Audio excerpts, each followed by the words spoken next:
January 7th, 1990 at KEEN, Dan Seals interview for The Ray Nelson Show. Welcome back to San Jose. Thank you. Dan Seals. Thanks. Gosh, how exciting. Concert tonight, and this is second time I've seen you here, and it seems like it's raining every time. Sorry about the weather, but it's better than being hot. I guess so. It's always, we're always here in January for some reason. Just seem to like it, I guess. It's perfect. You're the first Keen concert of the 90s, the first Keen country concert for us, so we do appreciate that. So, about Dan Seals, I brought this just to show how long we've been acquainted. That's an old album. As 1976. Well, it's old, relatively speaking. None of us are going to admit to being old, but my first radio job, I played that album. So, tell me anything you want to tell me about that album, besides the Sicilian Seller. This album came at a time after John and I had been together for 7 years as a duo, trying to find some way into this crazy business. And we recorded this song, I'd Really Love to See You Tonight, and overnight it went on all the stations around the country. In a matter of 3 weeks, we were pop, stars, or that type of, I guess, name. Mm-hmm. And this album came out, we cut this album in 28 days, and it came out and started selling, and we were not really prepared for it. This was our first time to really be successful. So I'm very proud of two things on this album. Okay. When we went to Nashville to record the second album, this song, Showboat Gambler, and this song, Lady, were recorded by, I think it was J.D. Crowe. And, they were playing bluegrass music. And I also saw Showboat Gambler performed by the Louvin Brothers on the Grand Ole Opry. Oh, how nice. And for the first time I felt like I had a home there in Nashville, because people were recording the songs I'd written. And so this was probably one of the first indicators that I would move to country music as far back then. That's wonderful to hear. I heard you tell a story about, and I'll get off of this. I've heard you do I'd Really Love to See You Tonight in concert at a country show, which I guess it fits. I heard you tell a story about that it was demoed originally by a female or four female vocalists. It sure was. And whose opinion was it that it was not for a female to sing? I don't know. They made the round. When a writer goes to town and tries to bring his material to all the publishing companies and the record companies, they make all the rounds and everyone gets a chance to hear it. I think Florence Warner, was that the correct? Yeah, I'm talking off camera to my manager, Tony. I think Florence Warner, who is a famous jingle singer and an artist in her own right, she had recorded this song as a demo, and they'd run it by everybody, and no one bid on it. They said that was a great song and all that, but not the right female to sing it, I guess. And I liked the song, so we recorded it, and it became the biggest thing we've ever done. It's a wonderful thing to say. Enough about that album. So let's talk about that's the album that drove you to country music. So that's why it's okay in my book. Oh, thanks. So after that, the next milestone for you was what? God Must Be a Cowboy? That was the first major breakthrough with the country audience. It was the fourth single from the Rebel Heart album, and it was also the first time that a song that I had written got on the radio like that. It was a top 10, and suddenly they wanted to hear us all over the country. They wanted us to come to Texas and Oklahoma and Montana and all kinds of places. You're from Texas, aren't you? Was that about experiences in Texas, sort of, your own personal? Yeah, a little more localized than that. It was experiences around Rankin, Texas. If you ever go out there is nothing. I mean, the place is just flat as a board, and the tallest tree is about 3 foot high. It's a mesquite. And it was more of a conservation idea. There was no buildings and tall buildings and things like that. And I said, in the beginning, none of this Dallas or Fort Worth, none of that was here, and that's where the idea came from. That there were just trails and mountains and horses and stuff. in the beginning. It's a wonderful, wonderful song. Last year, you were nominated for a Grammy for Addicted, male vocalist. Yeah. Wish you would have won. Well, thanks. Yeah. One of these days they're going to get their country straight in the Grammys, I think. I hope. They judge it, I think, by pop standards, and because that was a wonderful song. Every song you've had in the last year has been a #1 song. I quit. This is a wooden table, right? That's right. You betcha. You betcha. It was a tremendous feeling to be accepted by the Grammy people, and they asked us to come out and perform on the show. And that was a first, and so it's real special for an artist to be able to do that, and we were real happy about it. What kind of other accolades or awards, if you could aspire to any? I know that you probably just love doing your music and all that, but if there were any, what would you like to see? What's the biggest one? I don't know. It depends on your point of view, I guess. Entertainer of the Year or no, that's the one that stays year. out on the road the longest. There's got to be one that that isn't that expensive, huh? You know, Album of the Year. Just sweep them all, Grammys and CMAs and something like that. All of it would be, because the music is the object, and if we had Album of the Year, that would sure be an indicator that we were moving in the right direction. Yeah, in the way that you'd like to go. Yeah. You were making jokes about, on the way over here, about you'd like less commercials on radio and more music, and that kind of tells where your heart is as far as what you'd like to hear.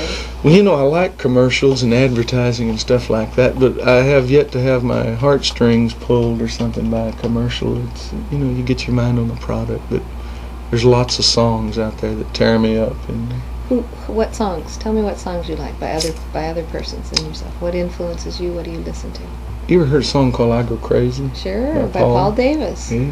Wonderful song. That one, I remember hearing that for the first time. I just pulled over and just, what a song. And that pulled your heart, and that was a pop hit. That wasn't. Yes, it was. I have it here in the radio station. I play it on the classics every once in a while. Yeah, I like Paul Davis. Great artist. Yep. As far as well, who else? What other artists? The Vern Gosdin song "Carved in Stone." Writer. Chiseled in stone. I'm sorry, Chiseled in Stone. I'll get it in a minute. I'll wake up. Yeah. The reason I said that is because I wrote a song, "Carved in Stone," and I decided at that moment, after hearing "Chiseled in Stone," I just put it on the back burner. Oh, I was going to say, and what album I talk was about it? me instead of him, you know. No, but I want to hear about you. Yeah. Just things like that. Things that are, I guess, that touch me inwardly, inside. They're say more than just another bar song or "I Love You" song or something. That's what country's about, though. Yeah. Don't you think? Country music, the words, every word means something. Every no wasted lyrics, no ooh baby babies, and that kind of stuff. And hopefully. That's all I've we heard all try, since I've been here. Boy, you do a good job of it too. Any other duets in the works? You did the Marie Osmond and. We don't have a duet planned at the moment. We've had two that have been good. Marie Osmond's song. There was a song called "Lullaby" 2 albums ago with Emmylou Harris, and that was really a beautiful song. But that's been it. For a while, I guess. Those things usually just happen at the spur of the moment. There's a great song, and it just everything falls into place. Right. That's how they happen. If you could sing with somebody, who would you like to sing with? Do you sing? Yeah, I do. After a couple of drinks. Yeah, I do. But I won't. I don't have any ideas at the moment. Oh, but, okay. Well, surprise us sometime. Yeah. So this tour is. You said you don't like to be on the road a lot. Is it like a couple of times a year that you go out, or? Well, that was probably a misquote or something. I love to be on the road, but what we found is about 130 shows a year is about all we can do to be able to write songs, record in the studio, be home, and do the TV shows at home. Most of those are out of Nashville, so I love to tour, and this is the one time we really feel free. We're out of town, let's party. But we have to hold it around that area in order to do everything. would. I like commercials and advertising. Hold it around that area in order to do everything well. And so. Yeah. The last time I talked to you was in Nashville in the pouring rain at the Fanfare show, and you mentioned your new single and your new album. At the time, you projected it would be LOA, Love on Arrival. Still going to be? Still seems to be. Yeah. We've had a major shake-up at Capitol Records, and there's been a lot of changes at the top, and, well, all the way down through the structure. But I think we still have a January 15th day for LOA. It's only a week away. I'm looking forward to it. Me too. I like the song, and I like the feeling of the drums and everything on it. Just so special. I want to hear it. I haven't heard it yet. You can't hear it. Can't hear it. No. You can sing it for me later or something. Are you going to do it in the show tonight? Yep. Wonderful. We'll be doing it tonight. Excellent. So we have a new album too. It's called On Arrival. Okay. And we're looking for anywhere from February to March, depending on the pipeline that they get going with Capitol. And we're real proud of it. It's probably the best we've ever done. Everybody's really excited about it. Me too. You can always tell when all the friends and everybody that's had anything to do with the album are all talking, saying, "Oh God, this is a winner. This is the one." That type of thing. It's our best endeavor. I was going to say, is it your best by far? If you can say that, then it is. Yeah. It's most likely. Well, I can't wait to hear it. I can't wait to see you tonight. I'm your MC for the show. This town, San Jose, has a very large concentration of country listeners, and to say that you are a favorite down here says something, because they're mighty particular down here about the country. They love it, but I think you'll be very pleased about the crowd, the audience tonight, and I know they're going to love seeing you, so we'll look forward to that, and I'll let you get back and do your sound check and all that stuff, and thank you for being on my show. Thanks a lot. It. Good to see you again. Thank you, you too. That's it.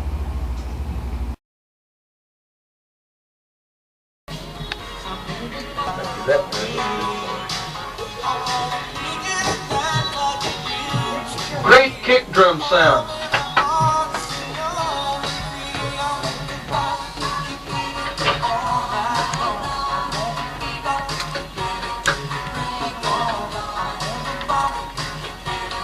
His favorite song. It's called Bop, done by Dan Seals from the CD The Best Of. And with us here at Keene today is Dan Seals. Good afternoon, Dan. How you doing? Not too shabby for a white boy in the country. Things are going good here. Yeah, is that fun for you to hear your stuff on the radio? Yeah. I'm still shaking them. I've been in here playing drums. See, you was on here. See that drum sound? Absolutely. Drum sound on the floor. That's because we're on the second story and you're hung over and there's nothing below us. Hollow. You're in town tonight, going to be at Cowtown. And we want to invite everybody to come out. Everybody knows where Cowtown is, on the Monterey Road. Should be a grand show. And you started, what, about 9:30? I think it's 9:30. Katie Webb in Silverado with her group starts about 6, I think.